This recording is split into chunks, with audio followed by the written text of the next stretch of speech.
Hello, everybody. My name is Catherine Harwell, and I am here to discuss a few online assessment tools that are available for teachers to use in a blended learning environment. The first assessment tool that I'm going to discuss is called Gimkit, and Gimkit allows for teachers to create questions that students can answer in a gameplay environment. It can be used through any grade level. I think it's primarily used in upper elementary grades as well as middle and high school. Um, but younger kids can use it depending on the questions that are being asked. And it addresses every subject as well, or any subject that you wish. So some of the things this tool can do is teachers can go through and create their own kit. It's simple. You just put in the name of the kit name. So if maybe we're going to be talking about addition and subtraction, you get to select an image and then add your questions. I know for younger grades it's easier to add math questions in here because you don't always need for students to be able to read words, but you just go through and select questions, add them into the kit, and then when you're finished, you can publish it for students to practice and play independently. This is an example of a Gimkit that was created by a second grade teacher at my school. She did it on the Georgia regions. You can play it live in the classroom setting with other students in which they are playing with and against each other. There's multiple different games that you can play. So if you want to play live, you can select I selected Snow Brawl, but there's several different game options for students to choose from. And then when they get into the game, they play against each other, but they have to be able to answer the question in order to advance and continue playing the game. It really helps to keep students engaged. But there's also a place where they can practice. So if you press practice, you can share this link so students can practice at home, they can practice in the classroom, and they're just answering questions. They get it wrong, it tells them the correct answer, and then it continues on and they keep answering questions. But this is just something that if they don't want to play the actual game, if they get frustrated with gameplay, there's an option for them to just practice the questions as well.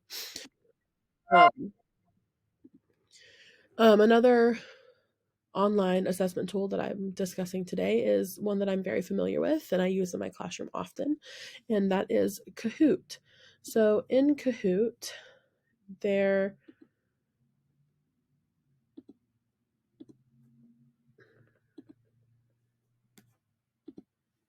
are several different you can use Kahoot through several different subjects and grade levels.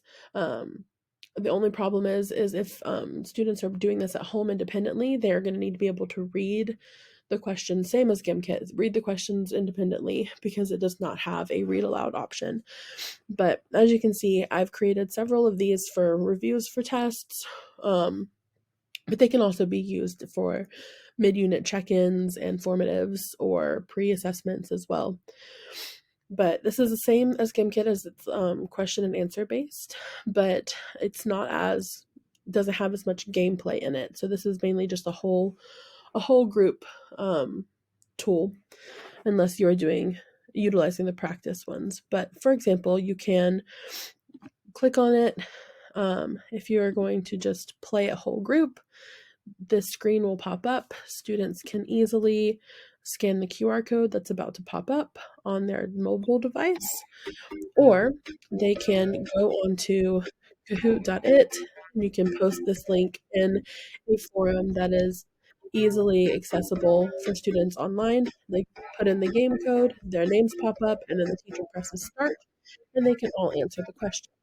However, there's also an option for students to play solo, and this is where they get more gameplay into it. So you can also post a solo play link onto your eClass page or whatever page that students have access to, and they can choose their game that they want to play. I know that Tallest Tower is the most popular one for my class.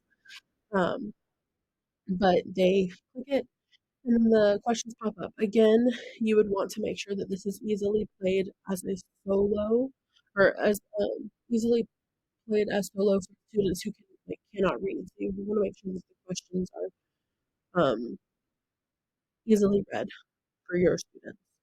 Then the students would just answer the questions. They get it either wrong or right. So again, unlike Gimkit, if you get it wrong, it doesn't show you the correct answer. Um, but they go through the questions, they answer them, and after a certain amount of questions are answered correctly, so as you can see, the question I answered incorrectly does not count. They have to answer them correctly. Um, Once they answer 4 questions correctly, and see right here, it tells me the one that I got wrong again, so I can try it again. Once they answer 4 questions correctly, they get to play part of the game. And so this game is just you're trying to build a tall tower. Kids really love it. Simple, engaging. But yeah, these are just 2 examples of some